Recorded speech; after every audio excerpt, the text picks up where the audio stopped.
We can speak now to Dr. Zlatko Lagumdzija, leader of the Social Democrats in Bosnia. He's a former foreign minister and prime minister. Welcome to you. How big a moment is this, do you think?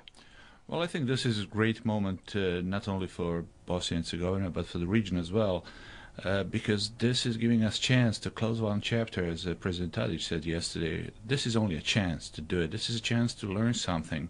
This is a chance that people in the region, especially people who are actually who have nothing to do with Mladic but are treated as a guilty ones because they belong to his nation or his group, that we face the truth, and actually the justice is through its action, and we have to somehow all realize that this is something which is helping us not to correct the past but to reopen the new path for the future. A chance to learn more than we may have learned from Karadzic, Milosevic? Well, this is definitely, I mean, Milosevic, Karadzic and Mladic, they are troika that is actually the symbolizing the project that draw the region into the misery, which ended with the biggest atrocities in the end of the 20th century in Europe, with genocide and crime against humanity.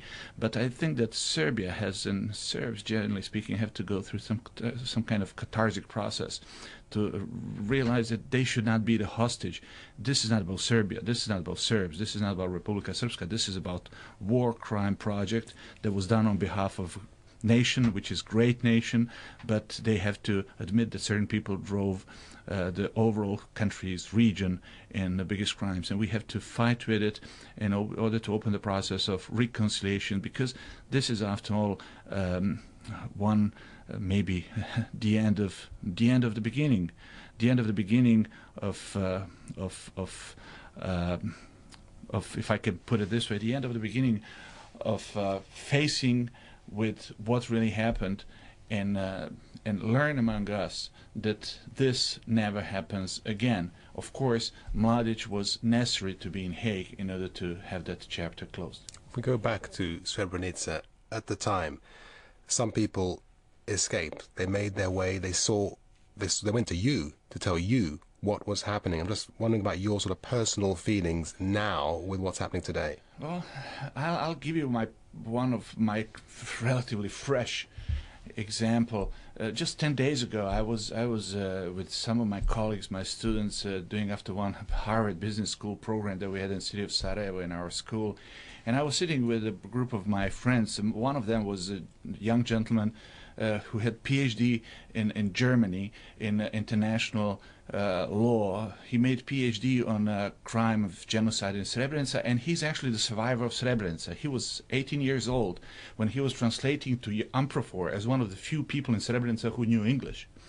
We were sitting in a main pedestrian street, and one moment one guy stepped in and he said, "Do you recognize me? Do you know me?" I was kind of surprised because I couldn't recognize the guy, but actually he was one young gentleman who saw me at one election campaign rally, and he said, I'm a little kid from Srebrenica who 15 years ago was having a rabbit in my hands and being hugged by General Mladic, showed to all world how he's nice to the kids. He was a little kid from Srebrenica who I have never met before, instead of that rally which I saw him in a crowd probably.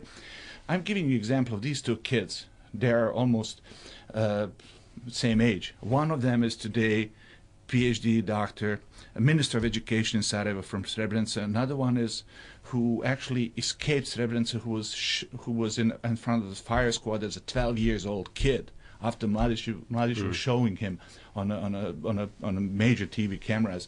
And today you see how Bosnia could go in two different directions.